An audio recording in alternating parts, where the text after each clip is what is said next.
For the I am conservative pro parents, children right? saying the word fuck. Right. That's For on sure. the record.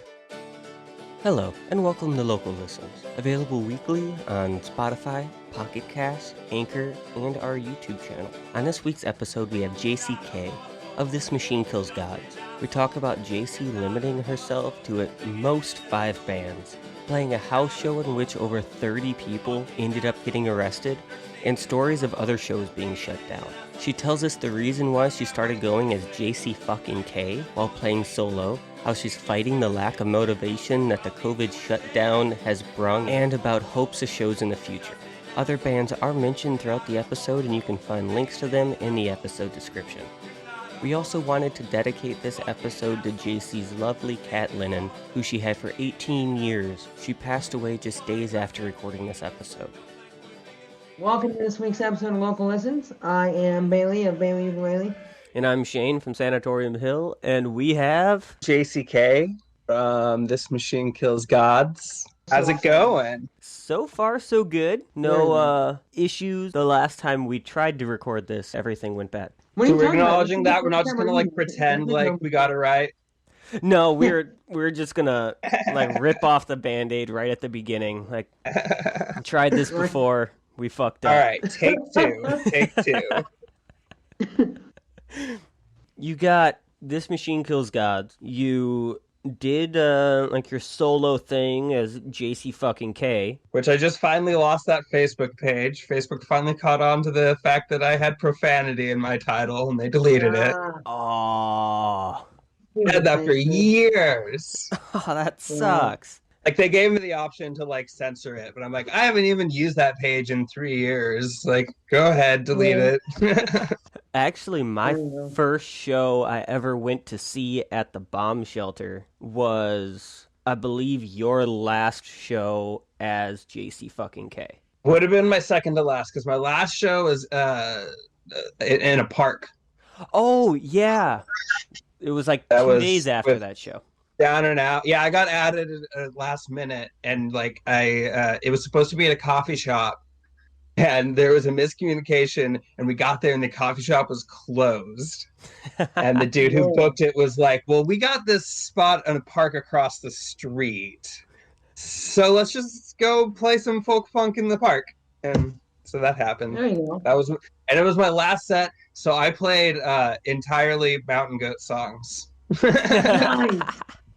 Love it. And then I closed it with 30 goddamn years because they wanted to hear one original. I was like, okay. Yeah. Technically Okay, the last that's song I played fine. solo. That's funny because I this must have been 5 or 6 years ago, 2016. I was in this blues band for a minute, and we had a show booked at this place in Old Town. I think it was I forget the coffee shop name, but it's right by Old Town Park in Tacoma, and right next door. And we were set to play the show. We show up to the show, and the place is closed with a sign that says for sale. They shut down the coffee shop and didn't call us to let us know that What? they had closed their doors and went out of business. And I was like, what? We had all these people coming in the show, and all of a sudden we can't play. So we literally just went and played in the park right next door to 5 people that had shown up. Everybody that showed up, we were like, we're gonna play in the park, or you can go home. We don't really care. We're really sorry. And most of the people went home, but 5 people were like, sure, we'll hear you play in the park. So we played for 5, and we were auditioning a guitar player that day. So he was supposed to come and watch our set to see kind of how we perform. And so he shows up and he's like, where's the show? And I'm like, there isn't a show. We're just gonna play in the park. You're welcome to jam with us though. Hell of an audition. Oh, yeah. I've played outside of shows that I wasn't booked on. Oh, there you go. I've done that as well. Yeah, When I went to see the Mountain Goats and couldn't get a ticket, I was like, well, I guess I'm just gonna busk outside then. Did you play Mountain Goat songs? I definitely played multiple Mountain Goat songs. Yeah. Yes. That's the way to do it. Neat. Right? Other than this Jasey Fucking Kay and This Machine Kills Gods, I know you've been in other bands. What? Currently, I'm still in the Americamies. We haven't done anything in a minute, but with people getting vaccinated. That'll probably be a thing again soon. Ooh. I Nice. used to have a hardcore punk band called Ain't Got Time to Bleed. I used to play bass in a grungy riot girl group called See You Next Tuesday. That's most of what I've done in recent years. You got to go back to like the high school days when I was a drummer to find other bands. Uh-huh. I'm still upset I didn't see You Next Tuesday more than once. Because I saw like a couple flyers, like, oh yeah, see you next Tuesday. Okay, like, and then things would come up. I'd be like, oh, I'd catch him again. I'll catch him again. And then like the last actual like in-person Punks in the Woods, all of you played, and I was just like, oh, this is great. Like, I can't believe I haven't seen them before. And then you're called to quit. Yeah, I think we played one more show after that. So what you're saying, Shane, is that you only go see the final shows of. Oh yeah. This is what we're. Yeah, I remember my first See You Next Tuesday show I saw was at the. You guys played at the Kraken with like Some Kind of Nightmare and the Bitter Ex Lovers, which is my stepdad's band, and that was the first time I'd seen my stepdad's band play, and so I was like, this is all too much. Like my friend's band is playing, my dad is playing, this other cool punk band is playing, like. It was a really good show. I was really That was excited. a fun show. Yeah. I love Some Kind of Nightmare. Those Those guys people are rad. I love them. Yeah, they're really cool. So, Ain't Got Time to Bleed is no more as well? Yeah. Oh. I don't know. It might be again someday. Who knows? All right. It's kind of one of those things that, like, as long as if Durfee and I feel like doing it again, we'll do it again. Yeah. Okay. Because, like, we took, like, a 2-year hiatus before. Yeah. It's just hard with bands. Oh, yeah. Always. I think I was in 4 bands when I called it quits with that. Wow. I have the problem of starting bands and then never, like, I'm like, everybody, let's be in a band. And then, like, I'm in, like, 12 different bands. I definitely found my limit is 5. 5 is too much.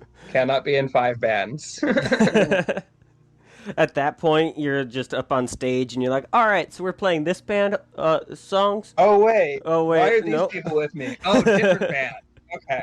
Oh, great. At that point, you just switch out members and it's just a different band. I always thought it was weird how, like, vocalists could be in different bands, because you're just like, how the fuck?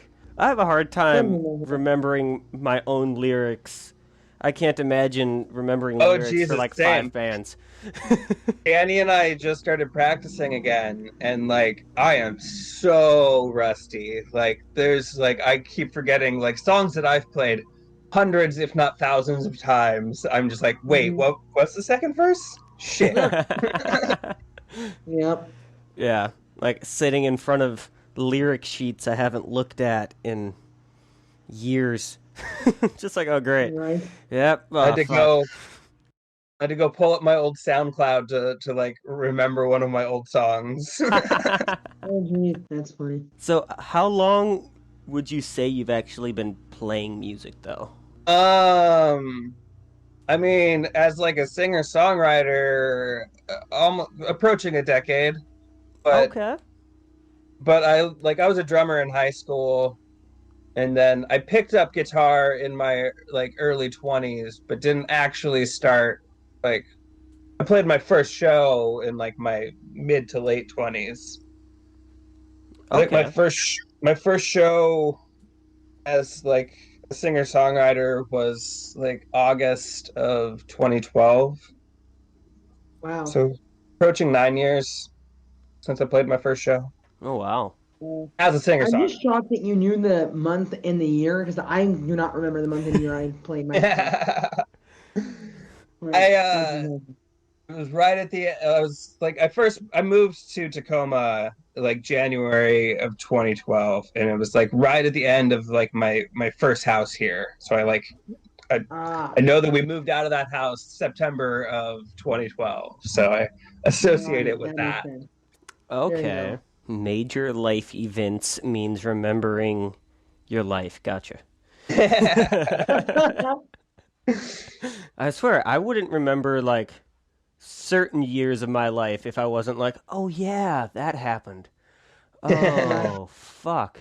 Yeah. I couldn't tell you how old I was without doing some math, but I can tell you what year it was. Yeah.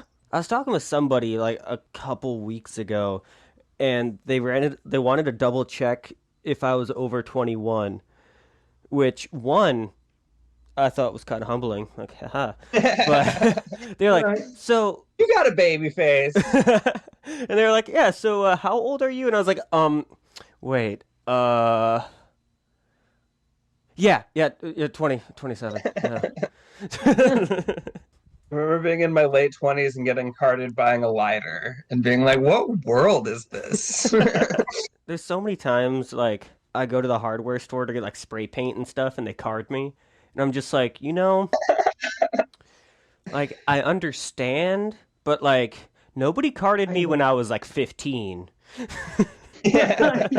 I'm not gonna like tag anything, maybe. Yeah, But like And it's let's fine. not, rule anything out. yeah, I have no Right, plans to, exactly. but I mean, if the idea comes to my head and I think of something cool, then yeah. So you've mentioned the mountain goats. Yes. So Once or twice. yes, and I think at this point we can assume that the mountain goats are like an influence. Without a doubt. What other band would you say you draw like inspiration from? Um, I mean, I'm all over the place. Like lyrically, I'm very like influenced by Pat the Bunny. But I also I was writing very Pat the Bunny-esque lyrics before I ever heard Pat the Bunny. It's more like that's just like that's my style. Uh I don't know. I was raised on like 60s pop music, and that's kind of where I come from at it. I just write lyrics not like that. oh, Like before I ever heard of folk punk, I was like writing folk music with angry punk lyrics. mm, All And right. so I don't know, musically I'm more like the Beatles than I am I don't know, like AJJ, but like then there's my lyrics. right. When you get a whole room of people screaming and stomping 30 goddamn years, sounds pretty folk punk to me. Yeah. Yeah, that's like I know a lot of people try to distance themselves from like the folk punk label, but like there's just like nothing else you can call what I do. Right. If the shoe fits. Yeah, I'll wear Right. it. Right. Make it look good. Yeah. Yeah. Exactly. I totally understand the whole, like, I was doing folk punk before I knew what folk punk was, because I was doing the same thing. Like, I was playing really fast, like, acoustic music, thinking, like, yeah, I'm gonna be the first guy who does, like, punk rock on the ukulele. No one's ever done that before. No one's ever done that. And then, like, I'm I get into folk original. punk, and I'm like, fuck, everybody has done that. Great. I am, like, not the only one. And then I'm like, my family. Yeah. It's like some of the songs I've written, and people are like, "Oh, you play that really fast. Like, you strum really fast." And I'm like, "Yeah, that's because that's the only way I know how. Right. It hides how sloppy I play." Uh, It only gets faster from here. yeah. So, JC, you have at least one song about that place in Nevada. Yeah, Mesquite, Nevada. Yes.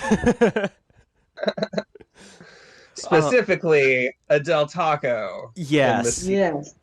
Which I'm pretty sure I've messaged you about in the past of like, holy shit, like this is a time when I was in like Mesquite and like Yeah. which is also the very first time I ever went to Del Taco. So other than like the song about weird shit that's happened on the road, what are some stories about some other weird shit that happened on the road? I don't know. I haven't really done that much road. Like, mostly just played local shows. We did like our one little tour, which was more sightseeing than tour. We only played like 3 shows. That's when you played Compost heap. Yeah, compost heap. Oh Yeah, wow. that was really, it was an excuse to go to compost heap. Yeah. And Yeah. we booked a couple shows around it, but like two of the shows wound up getting canceled. And like, I don't know, we'd planned a day for Grand Canyon and the day for Yellowstone. So we already had like days planned for not playing shows. So it was mostly just sightseeing. That's awesome. Gotcha. Had that one super shitty experience in Mesquite. Other than that, it was like some awkward experiences just being a trans woman on the road, but nothing too exciting. All right. Well, then Well, in that case, do you have any like weird show stories locally then from like around here? Biggest house show I've ever played. Showed up and there's like more people in the driveway than most like entire house shows will ever see. And then go inside and there's even more people. Making my way down to the basement and like since I got lost on the way there, I wound up being like the headliner. And it's just this packed. There's like 200 people packed into this basement. And I play I'm on my second song, and as I'm like playing the fast, loud part for Listen Here, Kid, I can see the dude who's running the show inching his way closer and closer to me.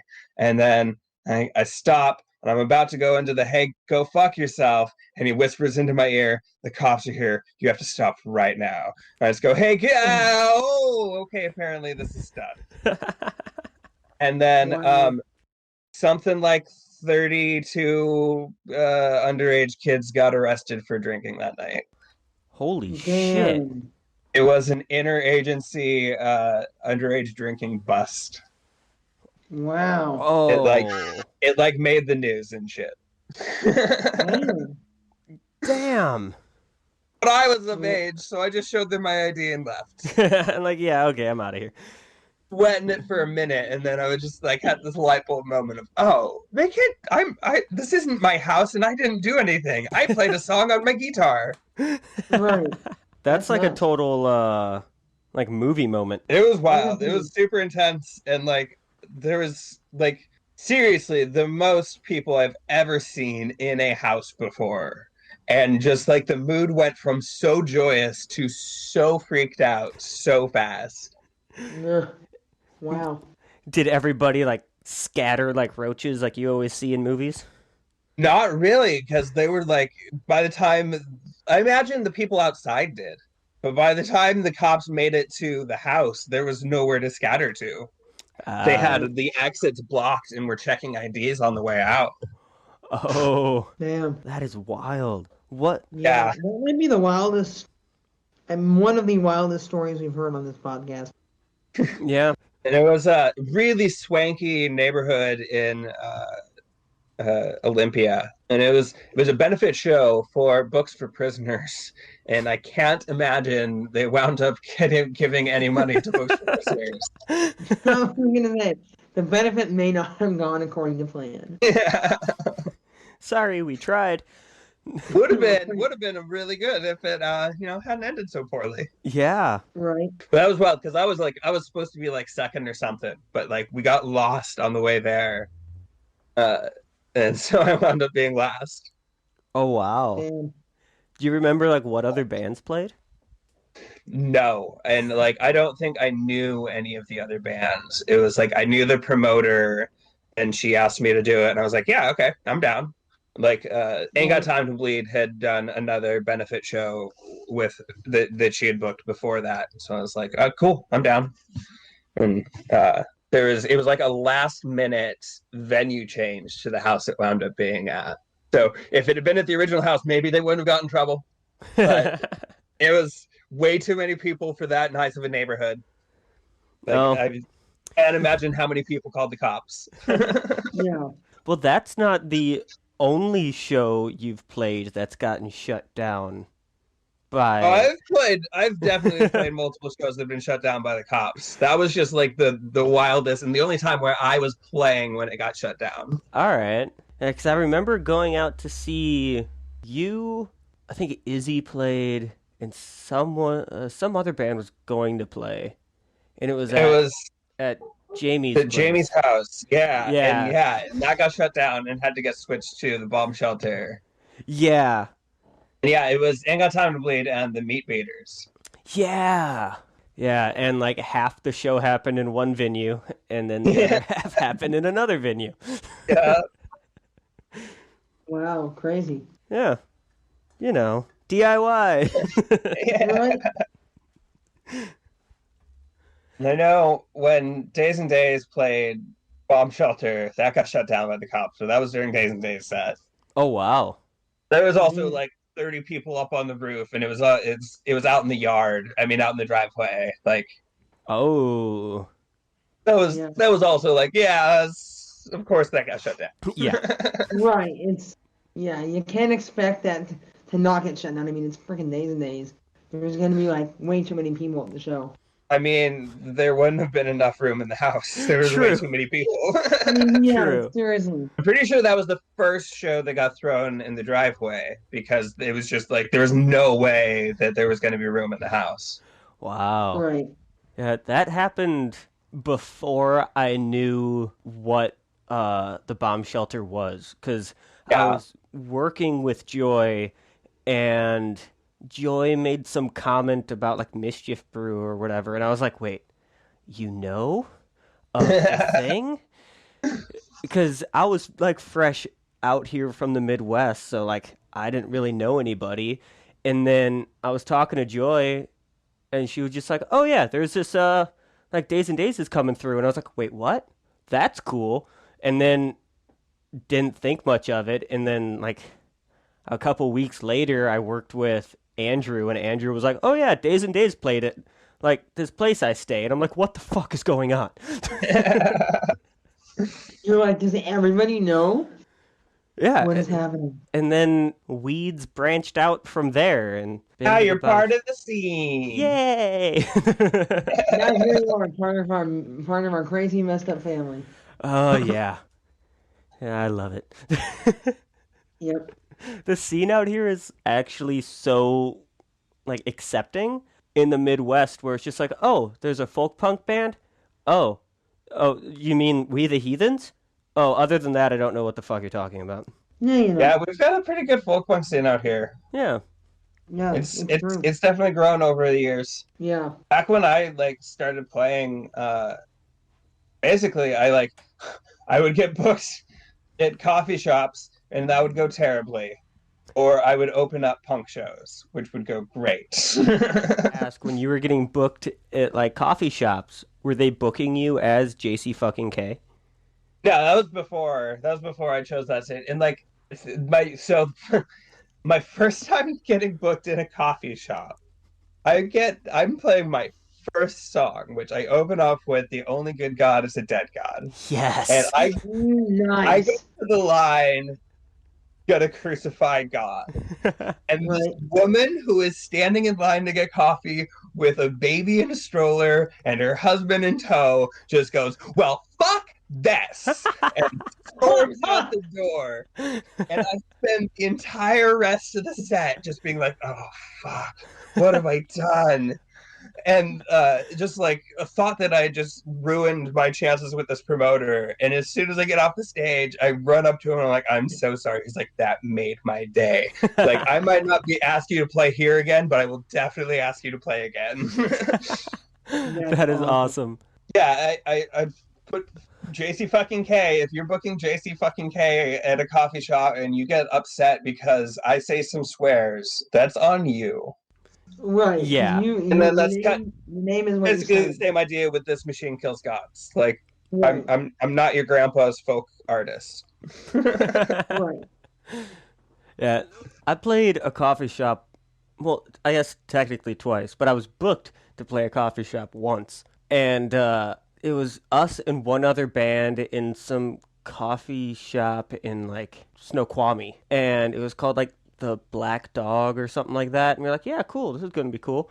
And we go up there. I found out the day of that we had to censor our songs.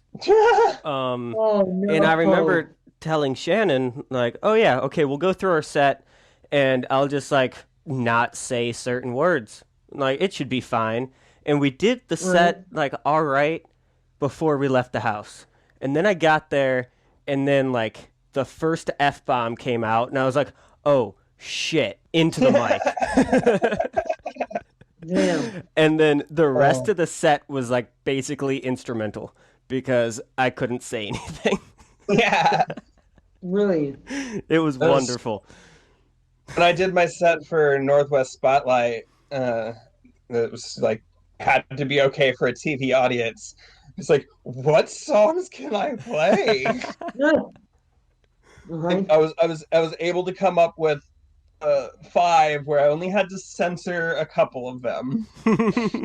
Very nice. And one of them I still did one bleep. At the end of Listen to Your Kid, I still did Hey, Go Fuck Yourself. And there's just the one bleep there. Hey, but you tried. I was gonna cut that. I was just gonna cut that part, and Annika was like, "No, I wanted one bleep out of your performance. Do it." That's awesome.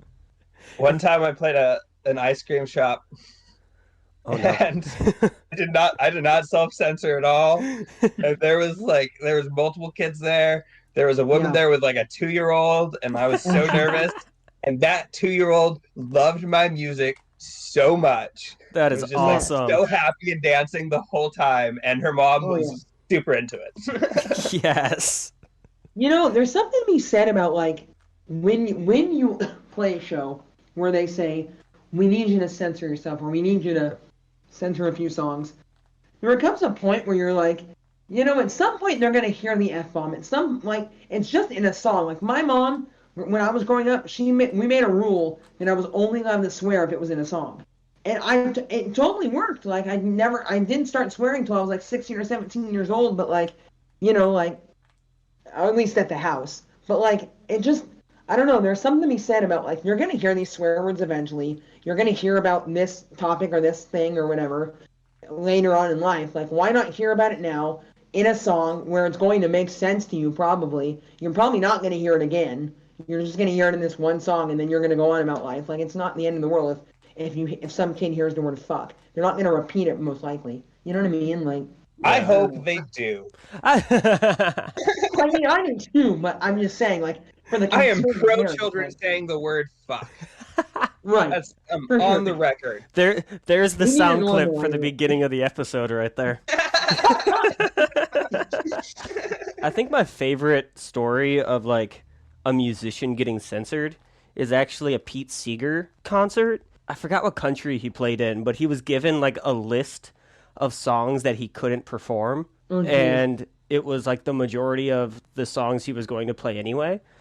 So he went up on stage and told the crowd that he couldn't perform them. So he just went up and just played the instruments, and the crowd sang everything. That's awesome. That's one way around it. Yeah. It was just like, it's such a great, just little like, fuck you, Pete Seeger story. It's fucking wonderful. No, that's fantastic. So, that's so good. JC, do you have anything like you're currently working on? I mean, Danny and I just started having band practice again. That's what I'm focusing on. Being able to play more than like 3 songs in a row. That's a goal right now. Nice. Being able to strum more than 3 songs in a row. Yeah, no, like I have lost that stamina in my forearm. Like, oh yeah. We start with Horse of a Different Color because it's like my longest song. It's like, all right, just get this out of the way. We'll be warmed up by the end of it. Just like getting ready for the world to open back up and be playing music again. Like, yeah, there you go. Has like the whole COVID shutdown and not being able to really play or anything for a while, has that changed like your writing process at all? Because I know it sure as hell changed mine. In the sense that I'm just like barely writing. I have found it harder and harder throughout the year to find inspiration to sing on my own. Yeah. Like, just singing by myself is like, I just feel like I'm being annoying to other people in the house. And it's like I don't get joy from it. Now that I'm having band practice again, like I'm getting that back. Nice. Right. But for most of the year I've just been like writing guitar riffs. I think once things open back up again, I want to start a band where I just play electric guitar. It's Ooh. like Okay. I want a band where I don't sing. I just play riffs for days. So if you got This Machine Kills Gods and the Americamis come back, Yeah, yeah. so that would be band 3 of 5. So you can still do that. I can handle. There we go.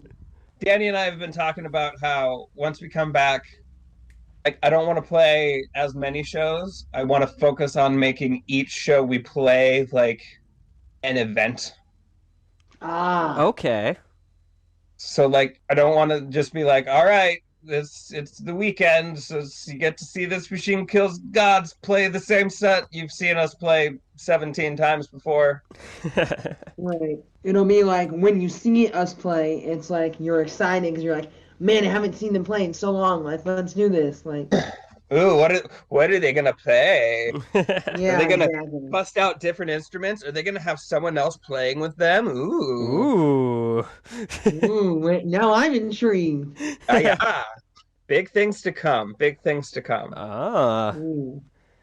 Now Oh I'm my. excited. I know. I'm like, really? Tell me more. What happens next?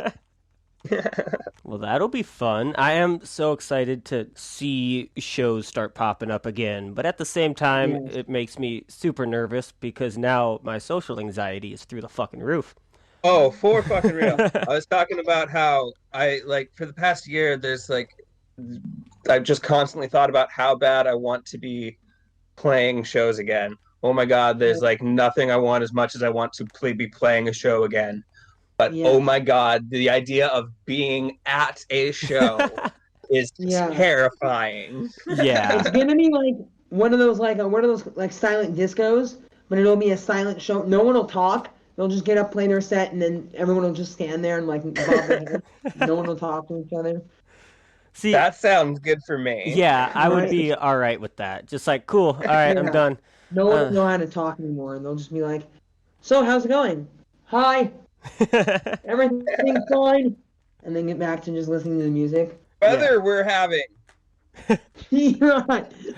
Like, I had my first day back at work uh, in almost a year and a half a couple Yeah. days ago, and like it was some T-Mobile corporate event or whatever, and we're setting up for it, and I don't think I really talked to anybody until like halfway through the day. Because I was just like, okay, this is what I'm doing. I'm going to focus on this. And then, like, slowly people would be like, oh, good to see ya. I'm like, yeah, it's been a while. And then once, like, everybody got caffeinated and everything at lunch, people actually started talking. But Yeah. it was so That's usually peaceful. how it goes. I could be cuddling a kitty right now. Yeah. Right. Because, JC, you've been out of work as well, right? I've been out of work since the second shutdown in November. Okay. So yeah, I went back to work in June or July, I don't remember, and then got shut down again in November and haven't been back since. Wow. Wow. I'm doing my damnedest to not go back until I am fully vaccinated. Nice. There you go. Get my second shot a week from today. Oh, Woo nice. woo. Yeah. Well, yeah, that's the same day mine is. Oh hey, Hey! Hey, vaccination vaccine buddy. buddy. Yeah. And you guys will have it on the same day, and 2 weeks later, you guys will be able to high five. Yes. Yeah. Woo woo. I'll just like text you and be like, high five time. Yeah. You'll just like you'll knock on JC's door, JC will open the door, you'll high five, and then get in the car and leave. Yep. All right, see ya. I've done it like I've switched to like for like traffic signal buttons, like only using my elbows, and I will never go back to touching those with my hand again. Yeah. Automatic Right. door buttons, like yeah, like why have I been doing that my whole life? That's gross. No. Right. Do you? I don't know. I don't know how to word it. What has been like a moment? Because I know for me, like I've experienced this where I'll be playing a show and like in at home. This is where I'm in at my piece. Like this is really a show where I'm like it feels so natural to me. I don't know quite how to Yeah, describe yeah. it. I very rarely feel good about my sets. Like in the moment, like I have a good time, but I'm my own biggest critic. But I have like 2 or 3 moments max where I'm just like, this is it. This is what I live for. This is exactly what I'm supposed to be doing. Right. It was like the last Punks in the Woods, This Machine Kills God set, like during 30 goddamn years, the crowd was so loud that I stopped singing because there was no point. Yeah. Like I remember even that. through the PA, the crowd could not hear me. So I just lip synced it to save my voice. And like that was just like such a good like fucking moment. And like as soon as the song ended, I was so overwhelmed. And also our first show on tour in the Tri-Cities. Played it was like a Tuesday night, so we weren't expecting anything much, and played like a packed fucking basement show. And like maybe 3 or 4 people there had even heard us before, but by the end of most of our songs, they would like the whole crowd was singing along. And like I was not expecting that, and that was such a good feeling. Like having a whole basement of strangers screaming homophobe back at me, like yeah, that was like, oh yeah, this is what I live for. Yeah, right. Those are my 2.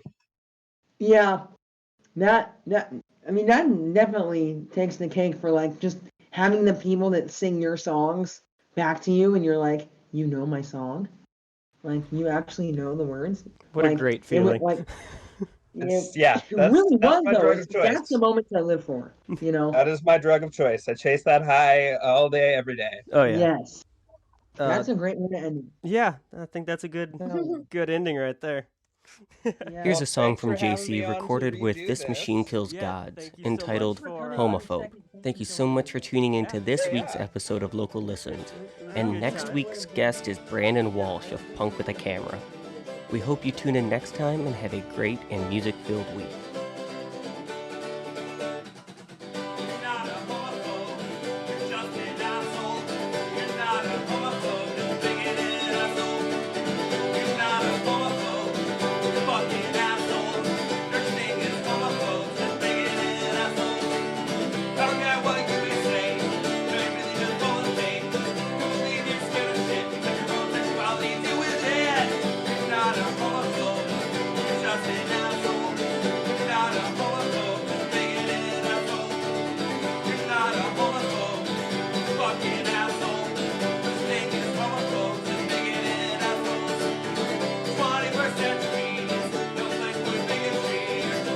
Not